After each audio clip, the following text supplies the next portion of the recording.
खरं तर टायर कंपन्या आलेल्या आहेत आणि काही तक्रारीसुद्धा आलेल्या आहेत। त्या अनुषंगाने मी तहसीलदार प्रांत आणि कलेक्टर साहेबांशी बोलणार आहे आणि या टायर कंपन्यांच्या माध्यमातून किंवा त्या अनुषंगाने उद्भवणारे धोके कोणते असू शकतील किंवा टायर कंपन्यांच्या धुराच्या मार्फत जे काही उत्सर्जन होतं, कार्बन मोनॉक्साईड असेल किंवा इतर काही जे हार्मफुल गॅसेस असतील, त्या दृष्टिकोनातून ते कमी करण्यासाठी किंवा ते होऊ नये, एकंदरीत वातावरण हे पोल्युटेड होऊ नये आणि त्या पोल्युशनचा जीवितास कोणत्या प्रकारची हानी होऊ नये, श्वसनाचे आजार होऊ नये, ह्या दृष्टिकोनातून उपाययोजना केल्या पाहिजेत। आणि त्या कंपन्यांनी चांगल्या मशिनरी जर लावल्या, कारण अशा बऱ्याच प्रकारच्या अशा मशिनरी आहेत की टायर कंपन्यामध्ये त्या लावल्यानंतर जो काही धूर बाहेर पडतो तो कोणत्या प्रकारचा आरोग्यास धोका निर्माण होत नाही, अशा प्रकारच्या सुद्धा मशिनरी आहेत। तर अशा प्रकारच्या मशिनरी ह्या तिथे लावल्या गेल्या पाहिजे,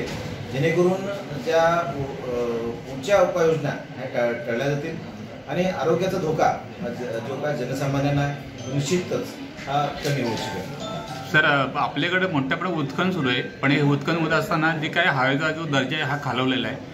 जे क्रशरची चालू जातात त्याच्या ज्या मशीन आहेत त्याच्यामध्ये कुठल्याही पाण्याचा स्प्रिंकर ते लावत नाही आहे, पूर्णपणे जी धूळ आहे ती हवेमध्ये पसरली गेलेली आहे आणि याचा श्वसनाला आणखीन त्रास आपल्याला होऊ शकतो। पोल्युशन कंट्रोल बोर्डाकडे याची कुठलीही दखल घेतली जात नाही, ह्याबाबत तुम्ही काय आता ऐकणार?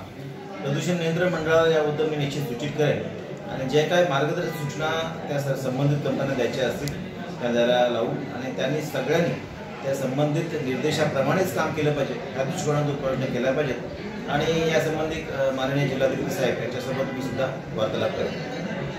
Subscribe for more content.